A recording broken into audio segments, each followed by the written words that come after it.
Okay, we are live at 11:05. I see Josh just walked up on me. It takes a special personality to do this, I'll tell you what. This is Kevin's car. Nice car. He assembled it. He got a Spirit kit. Josh says Kevin watches, but we got a question to ask Kevin here a little later. But I am BC. We are live at 11:05. This is Spirit Cars. Josh, the voice of Spirit Cars, behind the camera, waving at you right now. And we're just putting the finishing touches on this one. I'd hope to have it done by now, but we just haven't been able to get the valve covers we need, and we need the air cleaner too, don't we? Or do we have the air cleaner? Air cleaner's here. Yeah.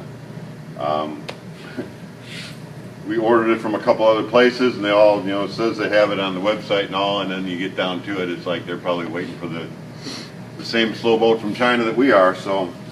But it's landed. It just landed? Yep. Oh, so they're actually coming? Yep. So in the next couple of days, we should have some valve covers, button up the motor. But anyway, right now he had the headlight stanchions already mounted on the car, so the holes were already in the locations where they go. But these, Kevin had ordered some plain headlight stanchions, and we didn't want them plain, so we're polishing them. So the way we polish, I've got one on over there, but we start with kind of a rough casting. So if you get an aluminum casting, you can start with 80 grit on a DA and sand it.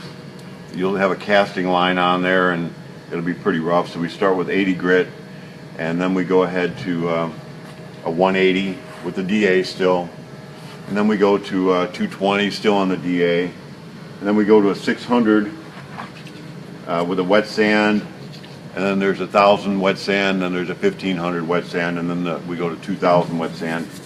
And you can see it takes a lot of aluminum off. It doesn't take long to get this pretty gray here.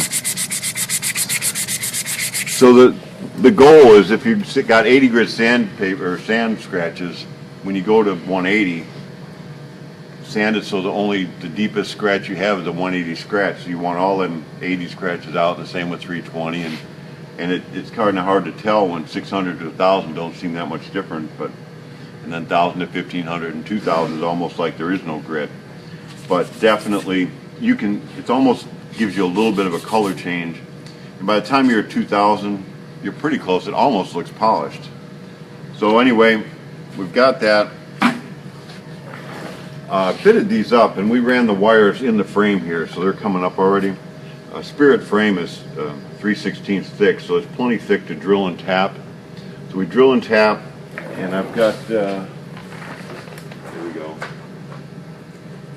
some stainless button head bolts we just use, and they go right in.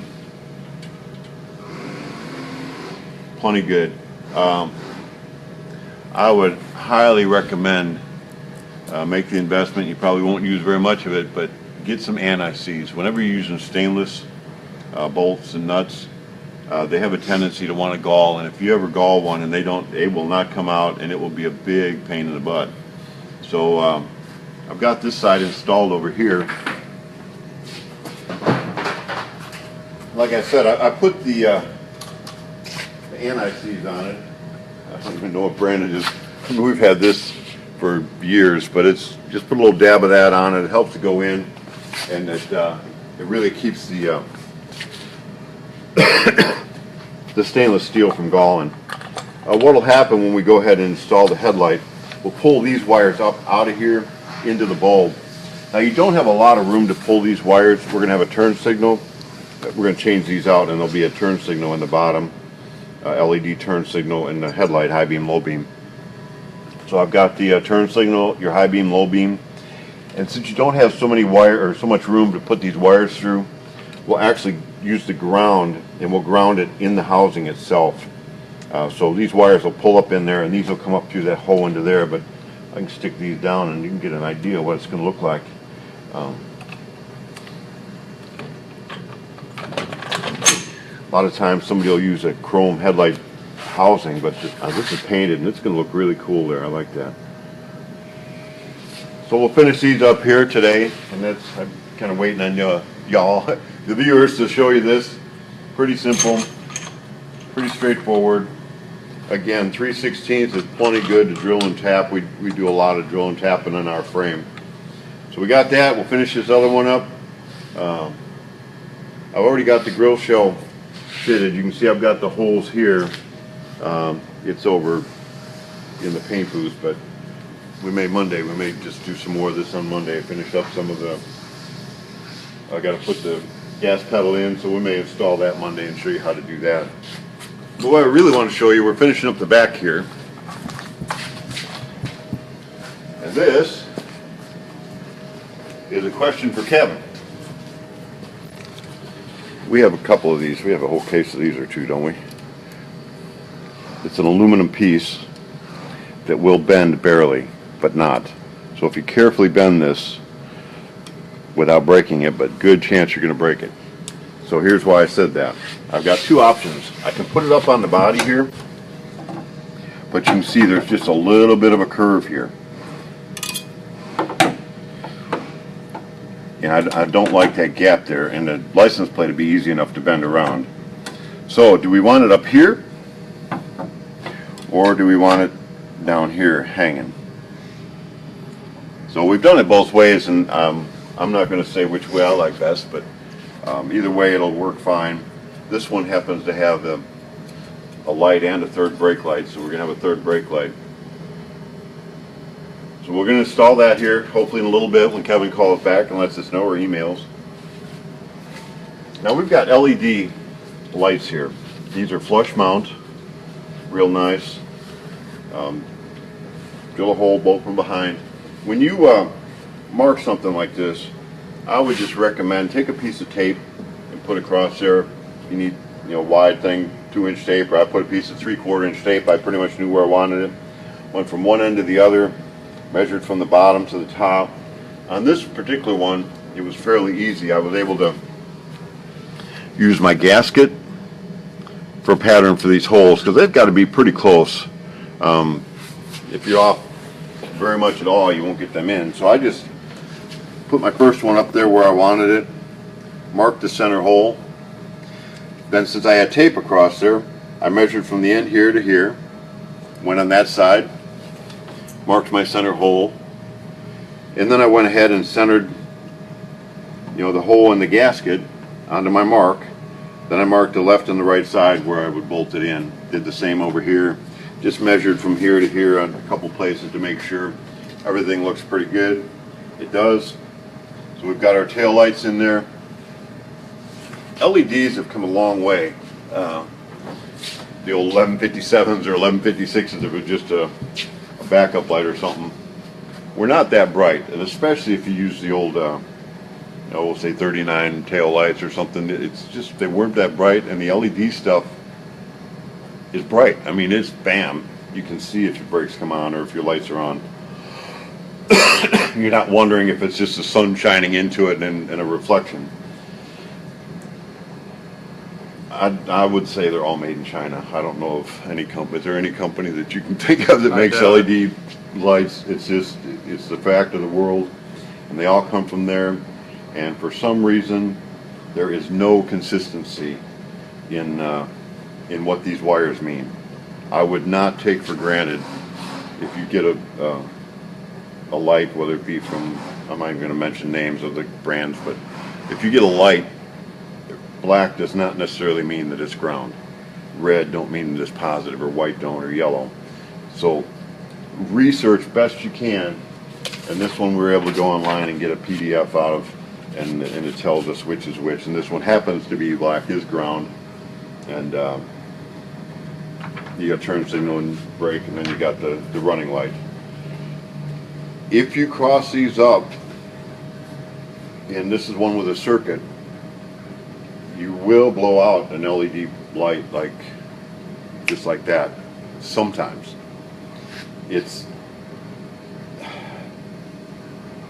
There's not a standard technology. It's getting better. It's getting much better. But at first, when LEDs came out, they didn't have the circuit behind it. And really all this big circuit in here is doing is putting a resistance in it, so that when you turn your turn signal on, a flasher is just nothing but a capacitor. It fills full of electricity. When it's full, it says, okay, get rid of it. Boom, goes on, and the light bulb on a standard 12-volt light will drain it thoroughly down, and then it'll recognize, okay, I'm empty, I need to fill up again. So your flashers, you'll have a turn signal flasher and you'll have emergency flashers on the car. It used to be, not so much always anymore, but used to be you had to put a resistance in the tail lights. I mean, you could have soldered a bulb into it and let the bulb on the inside go, and that would be enough resistance to make your flashers work. But if you put LEDs in and your turn signals aren't working, don't freak out that you've wired it wrong yet. Start by putting, and now there's several different kinds of LED flashers. This is an LED flasher. You just change it out, and some of the LED flashers are grounded.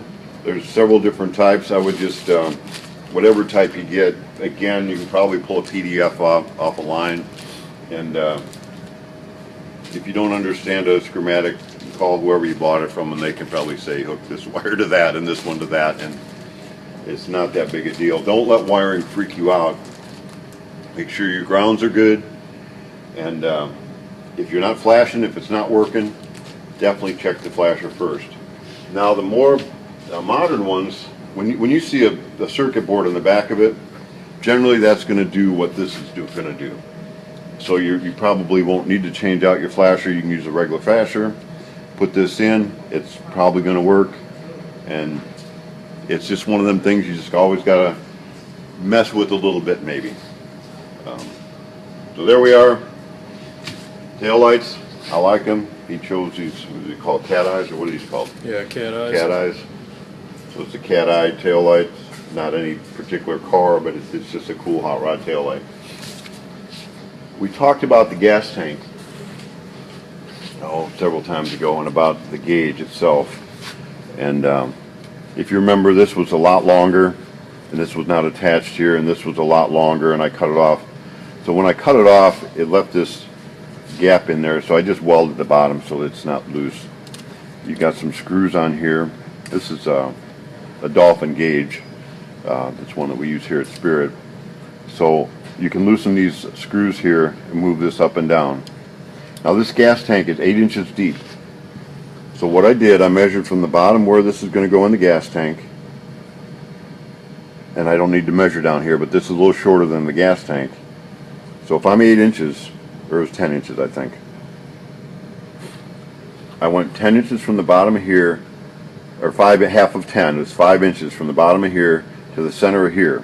It's 5 inches. So I've got this directly in the center of where the gas tank is. Now this don't matter. I could have cut this short all the way to here. That doesn't really matter. It doesn't have to be the length of the tank. But it does need to be a little bit shorter than the tank. After I did that, you can see this only goes up so far. This only goes down so far. So I took that, put a line across that, so when I'm full, and I'm full to the top, that's where I'm at. And when I'm all the way to the bottom, that's going to be basically touching the bottom of the tank. So if this is a little bit longer and this is holding it up, say it's holding it up to here, it's only going to show, you got a quarter tank left maybe when your gas tank is actually empty. And the same here, if it's hitting on top, it's going to show you've only got 3/4 of a tank when you've totally filled it up. So got that. It goes in pretty easy. There's a gasket. It goes on our tanks. We've drilled and tapped. Stick it in and get it in, kind of work it around. And what's going to have to happen here is, I mean, you can see that's not going to go in like that. What I'm going to have to do is loosen this up, get it in that way, slide it down, tighten it up. But for the sake of showing you how this worked, I just had it like this. So this loosens up real easy. Slide it up, get it down. Just make sure when you get it down far enough, you're measuring 5 inches from here to here, whatever half the distance of your tank is. Put it in, got some bolts down. Wiring on a sending unit is very easy. There's just a one signal wire, and then the ground is in the system. So that's that. We've got that today. What else were we going to talk about? Anything else? There's the trunk done. Oh, trunk. I can show you how the trunk goes. Let me get this out of the way. Trunk's not finished, but Eddie has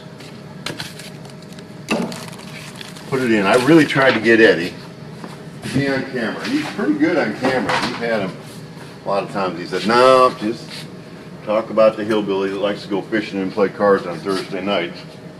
So he'd be hunting or whatever, so he's one of them flipping guys. So he's got the carpet here. Pull the carpet out. You can't get a solid piece of wood in there because he's got the wood going in both sides. So what we got here, he actually gave me some instructions. You push it in a little bit, you tip it over, and then you can pull it out like this and get it. Okay, so he's upholstered this panel. This will come out this side. There's a board underneath of this so that these two will screw together. And the bottom side of these has been undercoated. So if it does get wet or something, it's not going to be, coming apart. So these panels here are upholstered. He's made some brackets to screw these onto the wood here. They'll stick back in here. Follow the directions, you tip it up, then you slide it back, it goes into place. Then this carpet will be glued into here. It doesn't give you a lot of room on a 27, but you do have enough room for a couple seats and just a few things to carry around. Underneath there you've got your rear end and there's just not a lot of, it's got to be open under there for the most part for all your rear end to work. So I think that's about it for today. Monday we'll probably work on showing you how seat belts go into a car on a 27, and I don't know if the valve covers will be here or not, but I just got a couple more things to tidy up on this one, and I'm kind of holding out until you guys, the viewers, are here and we can see it come together. Got a couple more turnkeys going on. Larry T. Mr. Larry T. Is that what we're calling Mr. Larry T? Okay, Mr. Larry A. Mr. Larry T, we're going to send you a picture of the headers on your car here. Josh will do that. That way we can make sure that you like that, because I really want to get that apart and so we can get it into welding shop so we can get that chassis painted. So we've been watching the tall T come together, Larry T's, and then we've been watching Larry A's coupe come together, and that's working on being painted right now, so we'll start showing you that again here in a little bit. And are we doing some kind of funky header snake thing? Is that No, I don't think so. Okay, so I probably shouldn't even have mentioned that. Larry it was a cool picture. You can post that, but it was a stainless header with it turned into a snake head coming around the corner. It was kind of neat. So anyway, we'll get the placement of the header so we can see that on the tall T and get that going. So I know, Larry, you're always watching. Appreciate that. Well, that's it for today. I tried to get Twitter on my phone. It could be interesting. I could be doing one of these. Matter of fact, I only have two. I don't know where the other one went, but so I could be going, okay, do we want one of these two, or do we want Trump's tweet of the day? So we don't have Trump's tweet of the day, but they're usually pretty interesting too. So we're going to go with Pass It On.